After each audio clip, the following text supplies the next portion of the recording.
Bismillahirrahmanirrahim. Assalamualaikum warahmatullahi wabarakatuh. Alhamdulillahirabbil alamin. Nahmaduhu wa nasta'inuhu wa nastaghfiruhu wa nastahdihi wa na'udzu billahi min shururi anfusina wa min sayyiati a'malina. May yahdihillahu fala mudilla lahu wa may yudlil fala hadiya lahu. Asyhadu an la ilaha illallah wahdahu la syarika lah wa asyhadu anna Muhammadan abduhu wa rasuluh. Allahumma salli wa sallim wa barik ala sayyidina Muhammadin wa ala alihi wa sahbihi wa sallim.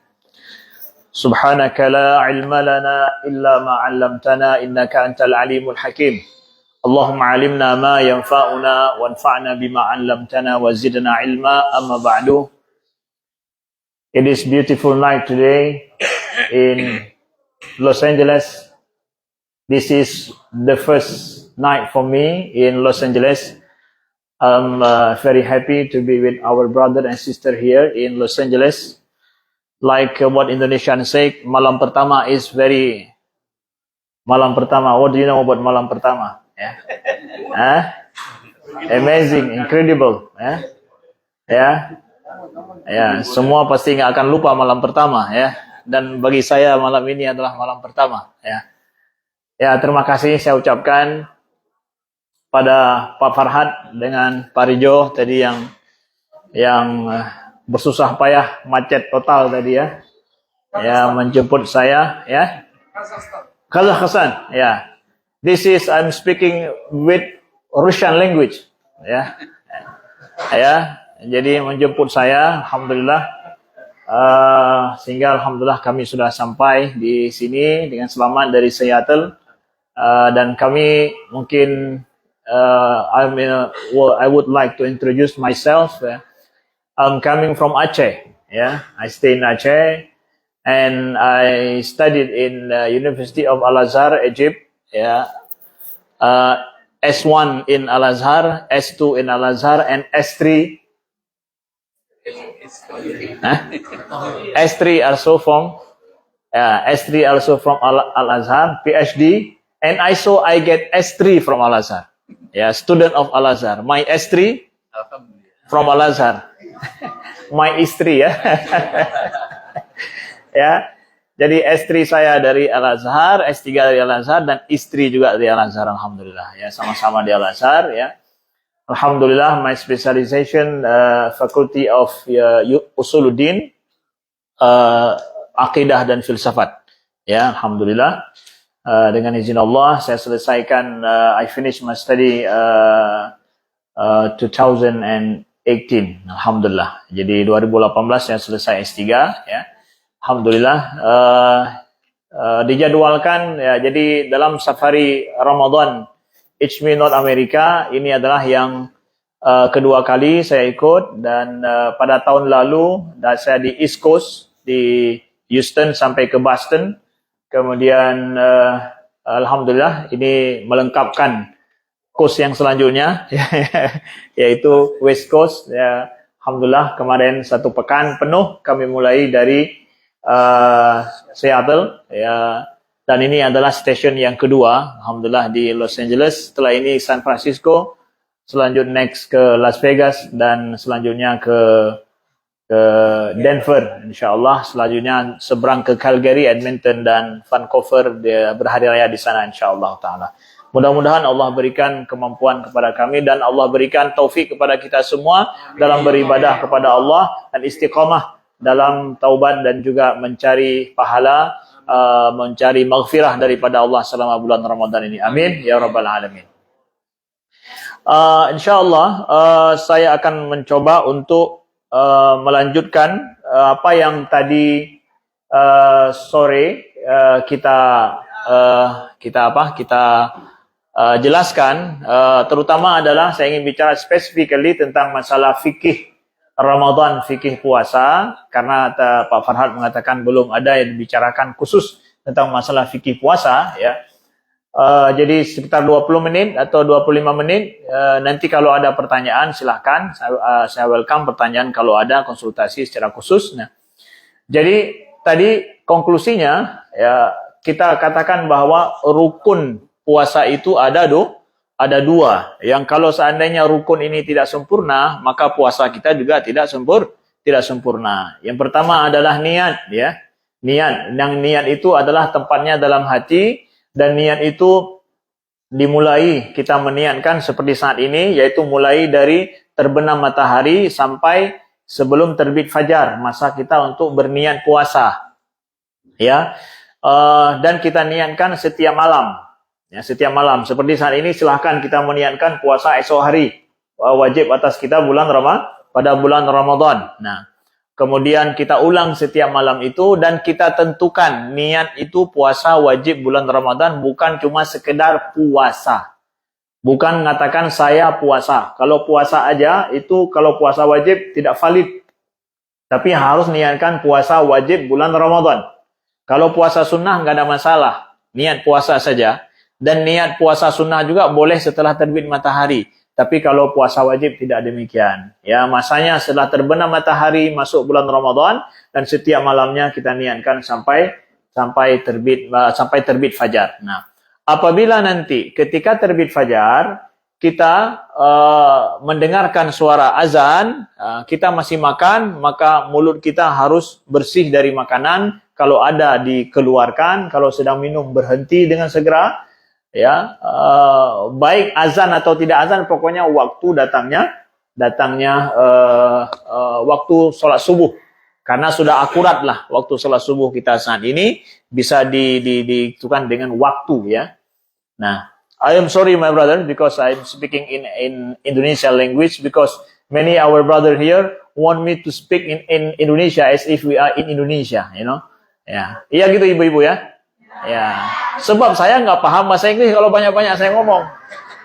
Sepotong-sepotong aja gini ngomongnya, gaya-gaya aja gitu ya. Ya saya bilang ibu-ibunya yang suka bahasa Indonesia ya. Padahal sayanya yang nggak sanggup kalau disuruh ngomong. Okay. Nah, ya, jadi kemudian rukun yang kedua yang harus kita pahami adalah bahwa yang kedua adalah menahan diri dari segala yang bisa membatalkan puasa kita. Dari sejak terbit fajar sampai terbenam matahari. Ya. Nah, itu adalah masuk, kita jelaskan tadi, yaitu masalah makan minum dengan sengaja. Makan minum dengan sengaja. Kalau tidak sengaja, itu tidak masalah. Ya. Atau hal-hal lain yang semakna dengan makan minum. Apa itu yang semakna dengan makan minum? Memasukkan sesuatu yang terasa dan terlihat. Ya. Berbentuk sifatnya melalui rongga tubuh yang terbuka, ya, melalui mulut atau melalui hidung, seperti orang yang sesak nafas menyemprotkan alat sesak nafas, obat ini itu membatalkan puasa, baik melalui mulut atau melalui hidung, ya.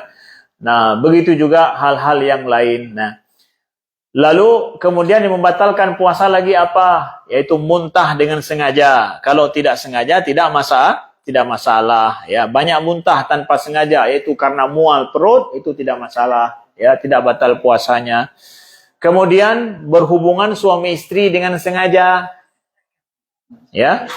Kalau tidak sengaja nggak apa-apa.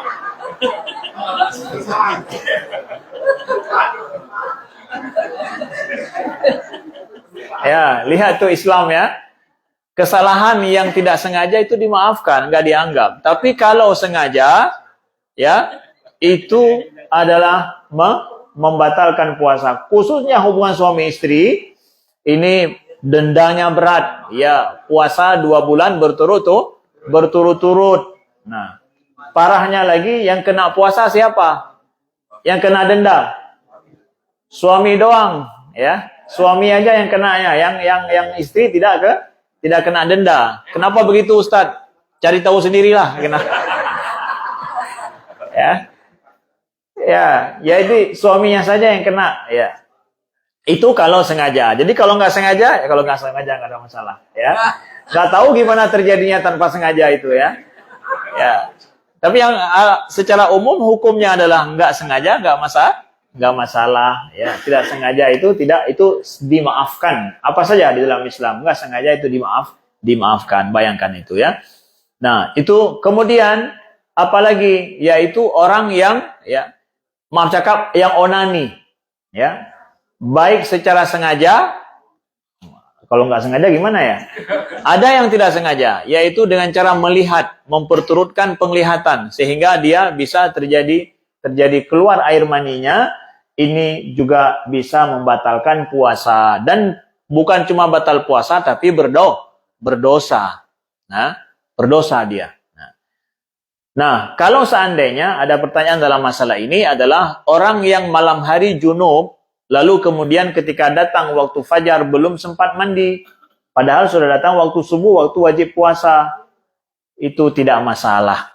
Tidak masalah, puasanya tetap lanjutkan, tidak masalah, ya. Tapi mandi junubnya wajib karena mau sholat subuh. Jadi walau terlambat mandi junub, waktu sholat sudah datang, nggak ada masalah itu, nggak mengganggu puasa kita. Ya, jadi karena pernah Nabi Shallallahu Alaihi Wasallam diriwayatkan dalam hadis yang riwayat yang sahih bahwa beliau pernah junub di malam hari, ya, sudah datang waktu subuh belum mandi junub, dalam kondisi beliau puasa, tidak ada masalah. Nah, gitu ya. Yang jangan terjadi setelah, nah, ini masalahnya belum mandi junub, bukan junub setelah. Nah, perlu dipahami baik-baik, ya. Ya, belum mandi junub ketika sudah sampai waktu subuh, itu nggak mengganggu puasa kita, insya Allah, ya. Nah, begitu. Jadi terlambat itu nggak ada masalah. Nah. Kemudian yang membatalkan puasa lagi adalah wanita yang datang bulan, ya, baik haid ataupun nifas, ya. Ini batal puasanya dan memang tidak diwajibkan berpuasa bagi wanita yang dalam kondisi demikian, ya. Nah, nanti apa yang terjadi? Dia mengqadha puasanya nanti setelah bulan Ramadan, kalau seandainya sudah selesai masanya tersebut, ya. Nah, kemudian yang membatalkan puasa apalagi, yaitu orang yang hilang akalnya alias pingsan dalam waktu yang lama, plus atau lagi yaitu orang yang murtad, ya. Itu jelas batal puasanya, ya. Karena dia bukan orang muslim, bukan orang mukmin, karena kewajiban puasa bagi orang mukmin, sedangkan bagi orang yang dalam kondisi demikian, maka itu dia dalam kondisi tidak wajib berpuasa. Begitu juga orang yang hilang akalnya, kalau sekejap saja, sebentar saja, dalam waktu yang kita anggap adalah sebentar, itu nggak ada masalah. Tapi kalau sudah lama hilang akal, karena itu tidak ada. Karena yang diwajibkan berpuasa adalah orang yang akalnya sehat. Kemudian dalam kondisi dia baligh. Baligh itu artinya apa? Sudah sampai umur. Nah, jadi syarat wajib berpuasa itu dia seorang muslim, kemudian dalam kondisi sudah akalnya sehat, baik, dan umurnya sudah sampai, ya. Umurnya sudah sampai seperti apa? Disebut dengan baligh dalam Islam. Jadi anak-anak kita juga, ya. Ketika umur anak kita sudah datang sudah bermimpi kalau untuk laki-laki, atau bagi perempuan sudah datang bulan, itu sudah sampai umur dia wajib untuk berpuasa, nggak boleh tinggalin puasa lagi. Kalau enggak, seandainya anak kita sudah umur 15 tahun, belum juga bermimpi, belum juga datang bulan, maka itu 15 tahun adalah batas ambang akhir bagi dia dianggap baligh. Jadi walau ditunggu, oh anak saya terlambat ini, belum datang bulan, belum bermimpi lagi. Tapi 15 tahun umurnya itu sudah mentok, itu sudah wajib bagi dia, itu nggak boleh lagi ninggalin puasa, nggak boleh bolong-bolong. Kalau yang lain mungkin sempat dia bolong lah sekali, kalau dianggap dia belum wajib, ini nggak boleh bolong-bolong. Nah, tapi kalau seandainya kita selaku orang tua mewajibkan atau bukan mewajibkan, menyuruh anak kita untuk puasa mulai dari umur 7 tahun, itu adalah tarbiyah yang benar, pendidikan yang benar. Umur 7 tahun anak kita suruh puasa. Sama seperti Nabi menyuruh untuk sholat. Kita suruh puasa juga, karena Nabi mengatakan muru auladakum bis sholati abna'u sab'a sinin. Suruh anakmu untuk sholat pada umurnya 7 tahun. Kata para ulama, pendidikan sholat sama dengan pendidikan puasa. Ya, jadi kalau dia pendidikan puasa, maka umur 7 tahun suruh dia puasa juga. Nah, tapi Ustaz kan 7 tahun belum wajib. Memang tidak wajib. Yang wajibnya suruh. Paham? Yang wajib suruh. Masalah anak kita sanggup tidak sanggup, berapa sanggup dia. Ya, kita orang tua diharuskan untuk nyuruh anak. Sedangkan anak sanggup melakukan tidak sanggup, ya nggak ada masalah. Itu dia punya choice. Silakan. Kalau dia sanggup, dia lakukan. Jangan sampai kitanya nggak nyuruh. Kita bersalah kalau kita nggak nyuruh anak kita. Oh, dia sanggup puasa setengah hari, ya nggak apa-apa setengah hari, nak. Ya, buka. Kalau kita suruh supaya dia tahu bahwa orang tuanya dan umur dia 7 tahun sudah nyuruh untuk puasa. Ketika umurnya 10 tahun, itu bahkan lebih ditegaskan lagi. Ya, tegaskan lagi kamu nggak boleh tinggalin puasa. Sebagaimana sholat juga. Umur dia 10 tahun anak kita, tegaskan bahwa nggak boleh tinggalin lagi sholat. Nah, puasa juga begitu. Jangan kamu tinggalkan lagi. Tapi kan belum wajib juga Ustaz. Iya, belum wajib. Tapi suruhannya harus sudah lebih tegas. Karena sebentar lagi dia akan, mungkin setahun 2 tahun lagi akan balik dia. Nah, jangan sampai waktu balik baru kita tegaskan. Nah, sebelumnya belum.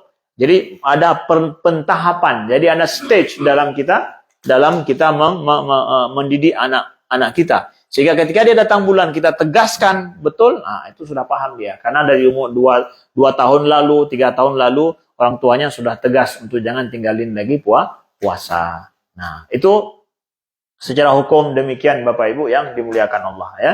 Bagi anak-anak kita yang demikian adanya. Nah, lalu kemudian adalah pertanyaan berhubungan dengan mereka yang tidak puasa. Ada beberapa kriteria orang yang tidak puasa bulan Ramadan. Padahal kan wajib semua puasa bulan Ramadan. Tapi ada orang-orang yang tidak puasa. Nah, yang tidak puasa ini kriterianya ada dua, ada klasifikasinya ada 2. Yang pertama memang tidak boleh puasa. Yang kedua adalah dia boleh tidak puasa. Yang pertama memang tidak boleh puasa. Ya. Yang kedua adalah boleh tidak puasa. Puasa boleh, nggak puasa juga boleh. Nah, bagi mereka yang tidak boleh puasa, siapa? Ya, orang yang seperti wanita yang datang bulan ataupun dalam keadaan nifas, ya. Nah, ini memang sama sekali tidak boleh puasa. Jadi ibu-ibu yang merasa, aduh, saya ini datang bulan, ya, bagaimana? Ya, Allah nggak sayang sama saya sehingga saya tidak puasa. Enggak, justru kalau puasa kita maksiat. Karena kita tidak puasa berarti taat pada Allah. Ya, taat pada Allah dan taat pada Rasulnya. Sedangkan amalan yang lain, kita mau istighfar, baca doa, perbanyak zikir, ya, tidak masalah, lanjutkan. Yang tidak boleh puasa sama sholat, ya. Nah, itu saja yang tidak kita lakukan. Yang lain lakukanlah. Nah, kalau yang ada ibu-ibu yang bertanya misalkan, Ustaz, kalau saya minum obat untuk supaya tidak datang bulan, apakah boleh? Ya. Nah, para ulama ulama Al-Azhar memfatwakan bahwa boleh seorang wanita memakai cara ini memperlambat datang bulannya demi ibadah boleh. Dengan syarat. Syaratnya adalah bahwa kondisi dia itu tidak mudarat bagi dirinya. Karena memakai obat ini itu sangat bahaya dengan hormon kalau tidak cocok. Jadi dokter harus melihat betul. Kalau seandainya obat datang bulan memperlambat datang bulan sesuai dengan hormon seorang wanita. Kalau hormonnya tidak sesuai, tidak pantas, bisa jadi nggak datang bulan seumur hidup lagi setelah minum obat. Ini berarti mudarat, nggak boleh dia pakai. Jadi harus ada dokter spesialis yang melihat dia boleh nggak pakai obat ini atau tidak. Nah, ya, secara prinsip boleh saja. Naik haji misalkan. Mau minum obat ini biar semua rukun haji selesai, ya, sehingga nggak ada datang bulan selama haji. Secara hukumnya, kata para ulama, prinsipilnya boleh, tapi lihat kepada kondisi. Jangan sampai memudaratkan lebih setelah itu. Kalau mudarat lebih berarti tidak boleh atas dasar itu. Nah, ya, Bapak Ibu yang dimuliakan Allah. Nah, kemudian yang boleh tidak puasa siapa? Ya, kemudian yang tidak puasa lagi siapa? Adalah orang yang sakit parah atau orang yang dalam keadaan tua yang nggak sanggup lagi puasa. Nah, orang yang sakit parah artinya bahwa tidak ada harapan sembuh nih. Orang yang tidak ada harapan sembuh itu kata Allah walladzina yutiqunahu fidyatun ta'amu miskin. Orang yang nggak sanggup puasa karena penyakit yang nggak ada harapan sembuh secara adat kita, maka orang ini nggak puasa, tetapi gantinya adalah dia membayar fidyah. Membayar fidyah. Nah, ini khusus bagi orang yang sakit tidak ada harapan sembuh. Tapi kalau sakit ada harapan sembuh, nggak bayar fidyah. Jadi jangan pikir asal sakit bayar fidyah, enggak. Kalau sakit ada harapan sembuh, itu nggak bayar fidyah. Tunggu saja kapan selesai sakit, walaupun 2 bulan sekalipun. Hari bulan Ramadan, bulan Syawal, sakit terus Ustaz, nggak ada masalah. Setelah itu diqadha puasanya, nggak bayar fidyah. Ini jangan mentang-mentang udah sakit, tolong bayarin fidyah. Cari alasan biar nggak usah. Padahal cuma benjolan aja, ya. Ya. Gitu ya, enggak, panuan saya ya, gatal-gatal udah bayarin apa, biar bilang sama suaminya suruh bayarin fidyah, enggak ya, yang penyakit yang enggak ada harapan sembuh. Begitu juga orang tua yang sudah nggak sanggup lagi puasa, memang sudah tua yang umurnya sudah berumur, maka kita bayar fidyah orang itu. Fidyahnya apa? Fidyahnya adalah memberi makan satu orang fakir miskin untuk kebutuhan makannya 1 hari, sebagai ganti 1 hari kita puasa, ya. Ukurannya apa? Ukurannya adalah min awsati ma tut'imun ahlikum, yaitu ukuran kebiasaan kita makan seperti apa, seperti itulah kita berikan kepada fakir miskin ini. Bukan ukuran kamu makan apa. Oh, saya makan nasi putih sama ikan asin. Ah, bagus ya. Ini kamu pakai nasi putih. Kalau tanya yang lain sana, ini lebih mahal sate nih. Kalau sate nggak bisa nih. Yang nasi putih aja. Ukurannya kita biasa di rumah makan apa? Makan sate, kasih sate. Makan soto, harga soto ya. Harga soto gitu. Tapi kalau makan nasi putih, oh Ustaz, saya nggak ada makan nasi putih di sini. Makan apa juga? Makan roti Los Angeles. Oh, kasihlah harga roti Los Angeles ya. Misalkan. Nah, begitu. Jadi ukurannya kita. Apa yang sanggup kita makan dan mampu kita makan sendiri, itu yang kita berikan pada orang. Itu adil adanya. Ya. Nah, sehingga fakir miskin tahu, bapak ini betul-betul loba makannya, banyak dia makan, banyak dikasih kepada saya, ya. Ya, bagus. Nah, kemudian orang yang boleh dia tidak puasa, punya choice dia, puasa atau tidak, puasa boleh, nggak puasa juga boleh. Siapa? Orang yang sakit, kalau dia puasa, misalkan, ya tambah sakitnya. Tapi kalau dia paksakan puasa, sanggup juga. Tapi kalau dia puasa, kesusahan, tapi dia mau puasa, boleh-boleh saja. Nah, tapi kalau dia nggak mau puasa, boleh, silakan. Yang kalau dia lihat bertambah lemas dia kalau puasa. Tapi hati rasa gimana ya kalau nggak puasa, ya. Boleh, silakan. Itu dia boleh pilih. Nah, gitu ya. Sakit yang kalau dia puasa tambah sakit, itu orang yang dia punya pilihan untuk itu. Tapi kalau sakit lutut, betul nggak ada masalah tuh. Ya, nah itu nggak ada masalah. Nah, itu wajib puasa itu, nggak ada choice di situ. Ya. Nah, kemudian orang yang boleh lagi dia memilih untuk tidak puasa adalah orang dalam safar, dalam perjalanan. Nah, dia dalam perjalanan boleh dia pilih, silakan puasa atau tidak. Nah, dengan syarat perjalanan itu perjalanan lebih daripada 100 km, ya. Kemudian perjalanannya itu perjalanan yang mubah. Mubah itu artinya apa? Tidak ada haram. Enggak rencana mau pergi ke Las Vegas untuk macam-macam kan? Ini saya kena pula ke Las Vegas. Saya takut pula ini ya. Diketahui sama orang kampung, ustaznya pergi ke Las Vegas bulan Ramadan. Ya Allah, mudah-mudahan Allah lindungi saya ya Allah ya. Ya. Nah, pergi ke Las Vegas untuk apa? Berdakwah. Bolehlah, ya. Karena tujuannya benar. Tapi kalau yang lain yang haram maksudnya. Berarti nggak boleh. Saya nggak bisa puasa karena saya pergi ke Las Vegas. Ya. Ambil uzur kata Ustaz boleh. Tapi kalau maksudnya salah nggak boleh. Nah, maksudnya harus benar baru boleh. Kemudian kita kalau tidak puasa karena safar, ya perjalanan jauh susah, Allah izinkan boleh kita untuk tidak berpuasa, tapi keluar dari rumah sebelum sholat subuh. Ya. Jadi kita ambil rukhsah keringanan tidak puasa, berangkat dari rumah sebelum subuh. Ketika waktu wajib puasa itu kita dalam safar, bukan lagi di rumah. Jadi status safar kita ketika wajib puasa, kita sudah ada status safar gitu. Jangan sampai wajib puasa, kita lagi tergeletak di tempat tidur. Berangkat kapan? Jam 10 nanti. Oh enggak. Itu wajib puasa hari itu.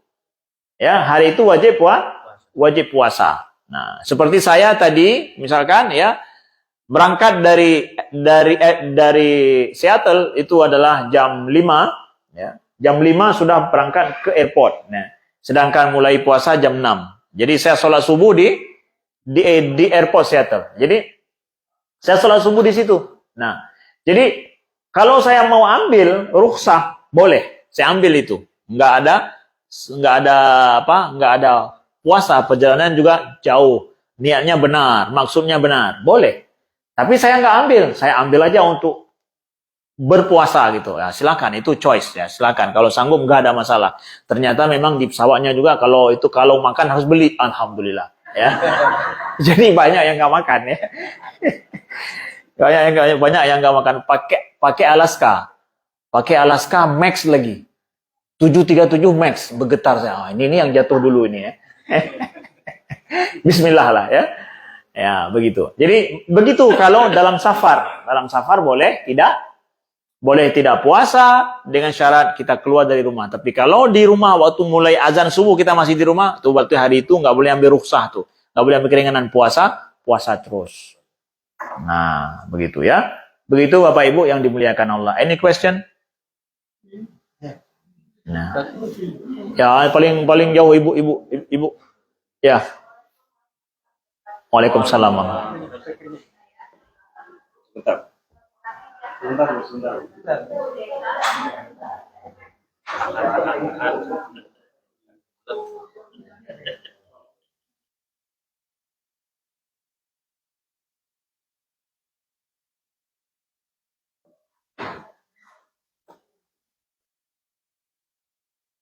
Assalamualaikum warahmatullahi wabarakatuh. Waalaikumsalam warahmatullahi wabarakatuh.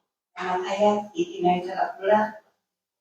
Ini pesan suami saya, orang saya nama Ustaz.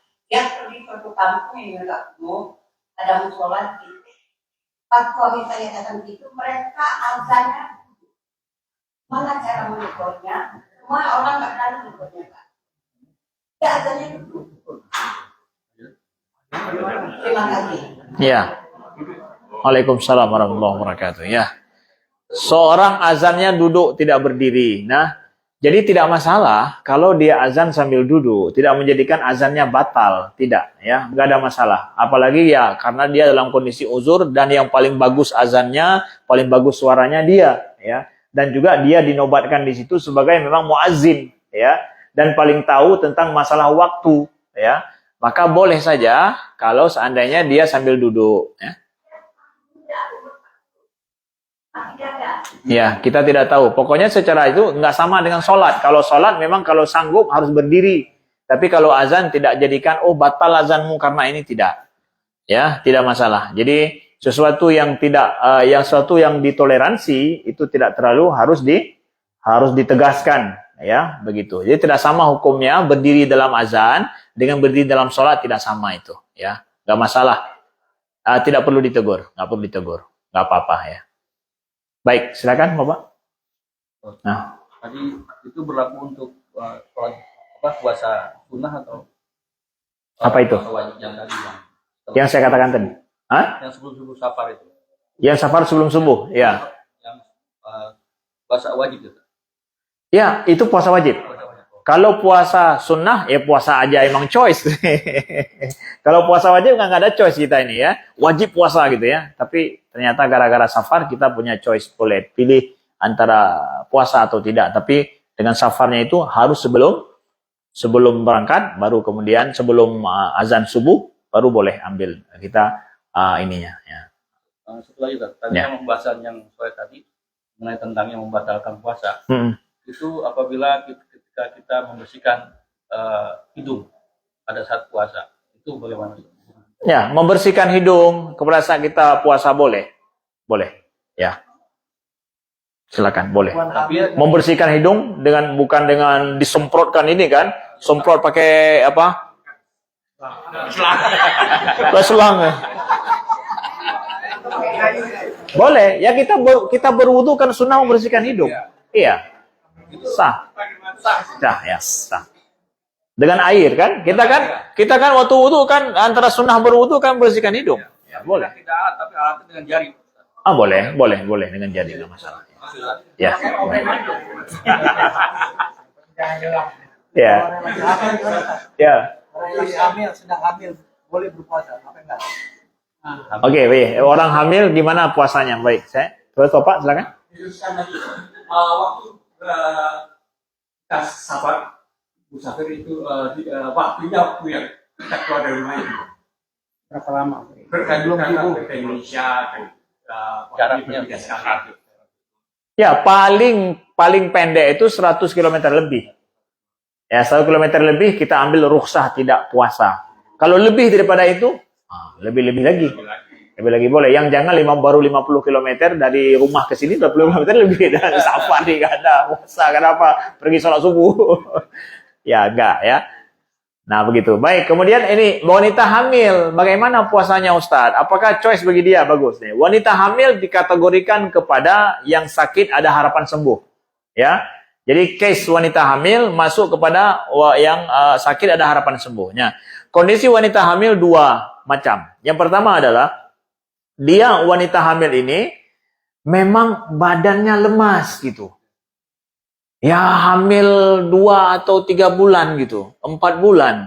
Jangankan untuk puasa, lihat suaminya rasanya mau ditonjok sama dia.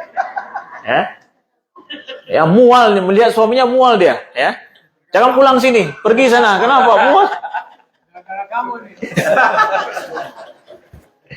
Ya kan masa 4 bulan itu kan macam-macam ya, mau makan sabun lah ceritanya ya, macam-macam mau dimakan ya. Nah, jadi jangankan untuk puasa, dirinya itu dalam kondisi lemas gitu ya. Nah, kalau demikian adanya, maka seorang wanita ini, dia tidak puasa, tidak bayar fidyah, dia tunggu selesai semua ini, dia qadha nanti. Oke? Dia qadha nanti puasanya. Ya. Tapi, kalau seandainya dia sanggup puasa, ya, hamil sanggup puasa, tapi dokter merekomendasikan jangan puasa karena kondisi bayi adalah begini. Pertumbuhan otaknya sedang berjalan dan kamu ada kekurangan, maka perlu supply sana sini apa begitu supaya bayi ini sehat lahir secara normal. Nah, berarti wanita ini tidak puasa gara-gara faktor bukan dianya, tapi anaknya. Nah, dia tidak puasa, dia qadha puasa itu nanti, tapi bayar fidyah. Plus bayar fidyah. Kenapa? Dia tidak puasa gara-gara si bayi. Bukan gara-gara dianya yang nggak sanggup puasa. Kalau sanggup, nah, maka dia bayar fidyah. Dan fidyah plus qadha. Ya, jadi qadha tetap plus fidyah. Karena tidak puasa gara-gara si dia. Ya, gara-gara si bayi. Ya. Terus bayar fidyahnya siapa yang bayar? Ayahnya lah. Masa ibu yang bayar? Masa ibu yang bayar? Ya, tanggung jawab kan? Pak Fauzi nih ya. Sudah praktek begitu Pak Fauzi ya. Kalau belum bayar sekarang bayar semua itu. Ya. Kemudian ya bagi ibu yang menyusui juga begitu. Ini tetap dikategorikan sakit ada harapan sembuh ya, karena ada masa berakhirnya. Kalau masa menyusui dia tidak sanggup, lemas gitu, dia yang tidak sanggup, udah nggak apa-apa, dia qadha saja nanti pada saat selesai ya. Tapi kalau dia sanggup puasa tapi sayang demi bayi, nggak kalau puasa nggak ada air susu, nggak ada ASI, maka boleh dia tidak puasa tapi bayar fidyah setiap 1 hari tidak puasa. 1 bulan nggak puasa berarti 30 fidyah. Ya, yang qadha tetap nanti. Ya, aslinya qadha, fidyahnya sebagai denda. Kalau seandainya gara-gara si bayi takut kekurangan ASI bagi bayi. Nah, dia nggak puasa. Jelas paham bedanya ya? Ya, paham ya. Jadi suaminya yang harus paham nih karena akan bayar nanti ya. Nah, kemudian apa lagi tadi? Udah saya jawab semua ya. Oh dia, ya. Ya. Ya. Seandainya kita selama ini kan mau puasa, terus kita hari ini mau berjalan jauh sampai ke Las Vegas. Tapi supaya kita nanti nggak ganti yang itunya, boleh nggak kita sampai zuhur aja? Boleh, Bang. Ya. Jadi bagus pertanyaannya ini ya. Jadi pertanyaan dari Pak Marno ya. Ya, Pak Marno bagus pertanyaannya ya. Kita nih beliau mau safar dari Los Angeles ke Las Vegas, mau ngegas ke sana dia. Lalu nggak pula ditinggalkan, tapi setengah hari aja boleh nggak? Ya gitu ya maksudnya ya. Ya setengah hari aja boleh nggak?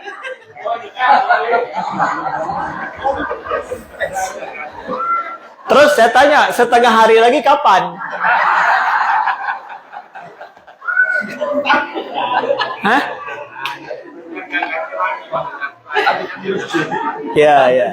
Ya, bagus. Nah, nih tanda orang taat. Pertanyaannya seperti itu. Nggak mudah lah meninggalkan ya, Pak Marno ya. Nah, tapi ini tidak sah tetap, ya, tidak sah. Karena dia tidak sanggup, karena kita nggak sanggup untuk menunaikan 100%, makanya sudah kalau gitu pada saat engkau sanggup 100%, di sanalah engkau puasa. Jadi Allah berikan keringanan, ya. Walalladzina yutiqunahu bagi siapa yang ala safarin fa'iddatun min ayyamin ukhar, kata Allah. Siapa yang dalam perjalanan safar, maka cari waktu yang lain untuk berpuasa. Udah pada saat kita musim dingin, puncak-puncak musim dingin, nggak kemana-mana, puasalah di situ. Enak kali puasanya, cepat pula bukanya. Ambil masanya itu. Ya. Tunggu aja puncak musim dingin mau qadha puasa semua, boleh? Ya, nggak masalah. Ibu-ibu yang tinggal di Los Angeles ini, yang ada musim dingin, yang puncak, yang nggak kemana-mana, qadha puasa itu semua di rumah ya. Nah, bagus itu. Ya. Kalau kita di Indonesia, panas terus. Nah, sekarang aja nih, panas betul di sana. Ya. Nah, baik. Ada yang lain? Ya. Waalaikumsalam warahmatullahi wabarakatuh. Terjadi pada saya ini, kalau kadang-kadang siang hari itu panas, sering mimisan keluar darah dari hidung. Oh ya. Yang kedua, kadang-kadang kita itu luka. Nah, harusnya diteruskan apa dikodok? Ya, baik ya. Orang yang mimisan keluar dari hidung. Nah, ketika keluar darah dari hidung, apa yang kemudian terjadi dengan Bapak? Apa yang Bapak lakukan? Apakah Bapak telan itu? Ada yang tertelan dari darah tersebut atau hanya keluar saja? Klasik kapas, tapi enggak menelannya, enggak ada yang masuk ke dalam kerongkongan. Baik. Nah, jadi begini, pendarahan, ya, pendarahan, darah keluar dari tubuh, ya, itu tidak membatalkan puasa. Oke, orang yang donor darah nggak batal puasa, mimisan nggak batal puasa, kecuali mimisan yang menelan darah atau luka gusi yang menelan darah. Orang luka gusi menelan darahnya, atau mimisan terpasang menelan darah gitu misalkan, ya, maka itu batal puasa. Tapi kalau mimisan nggak menelan darah, luka gusi nggak menelan darah, kemudian ambil donor darah nggak harus membuka puasa, nggak ada masalah, lanjutkan puasanya, nggak ada masalah. Tidak sengaja ketelan. Meskipun tidak sengaja ketelan. Maksudnya nggak sengaja ketelan ketika ini. Oh, ketika gusi. Kalau nggak sengaja nggak ada masalah. Ya, nggak sengaja. Tapi nggak sengajanya nggak banyak-banyak dan nggak sering-sering. Ya. Laku lah kali minum darah. Ya betul ya. Baik. Siapa lagi? Ya. Kalau di WhatsApp siang hari.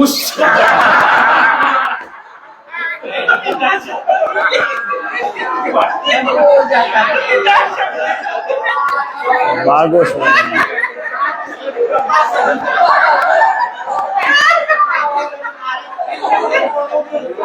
Ini bagus pertanyaan.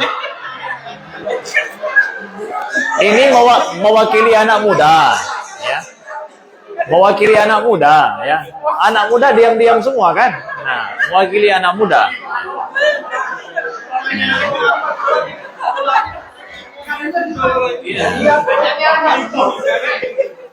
Betul, bagus ini mewakili anak muda. Yang lain padahal mau tahu tapi nggak berani tanya. Ya, ya. Bagus ya, relate dengan apa yang kita sampaikan ya. Kalau seorang mimpi basah ini berarti laki-laki ya. Ya, mimpi basah di siang hari. Nah, gimana Ustadz? Apakah batal puasanya? Nggak batal karena nggak sengaja. Yang bahaya basah dengan sengaja. Seperti yang saya katakan tadi ya. Ya betul, masalah onani tadi atau menurutkan pandangan sehingga terjadi keluar mani. Tapi kalau mimpi basah itu adalah rizki di malam hari. Di siang hari. Nggak ada masalah itu. Nggak batal puasanya. Hah? Ya. Ya.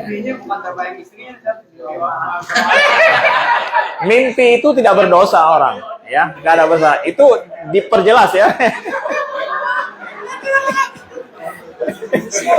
Ya, makanya jangan banyak jalan-jalan di Los Angeles ini siang hari, banyak mimpi basah nanti. Ya. Baik,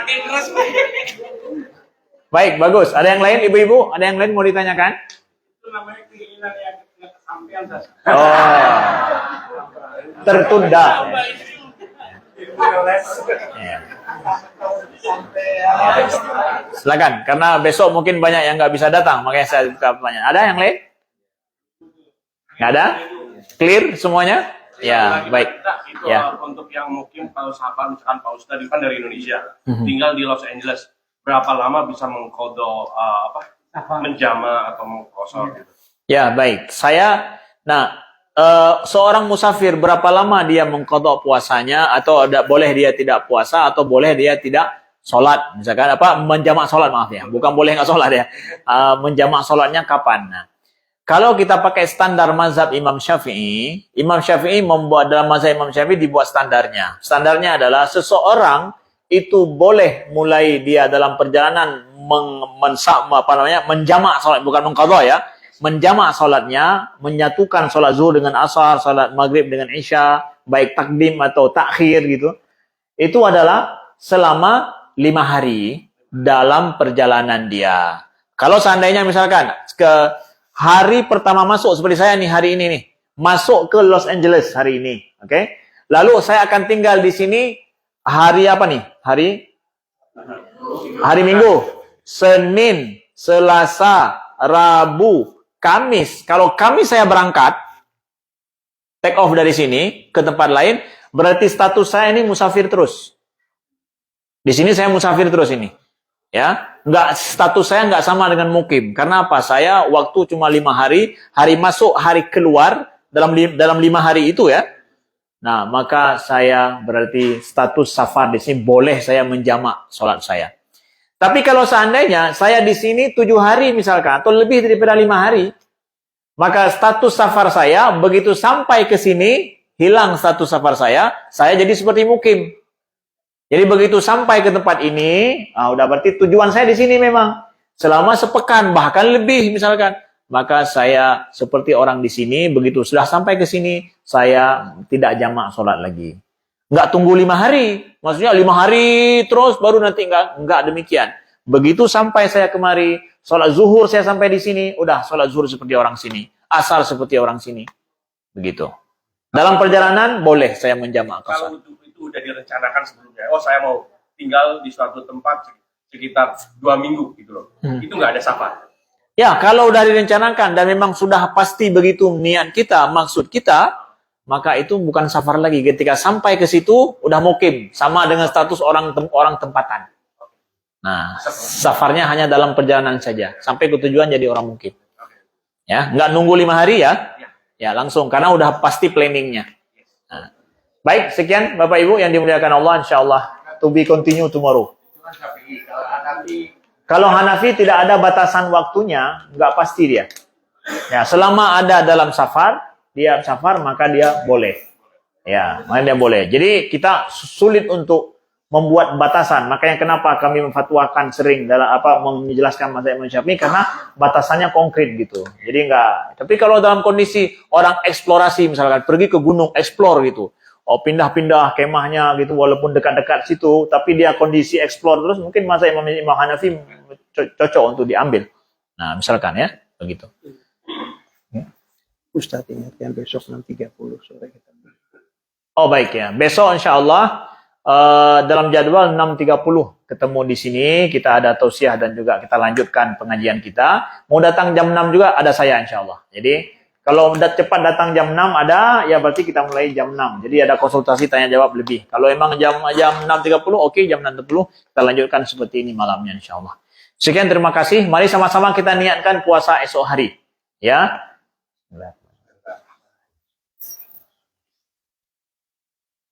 Baik, sekian terima kasih. Assalamualaikum warahmatullahi wabarakatuh.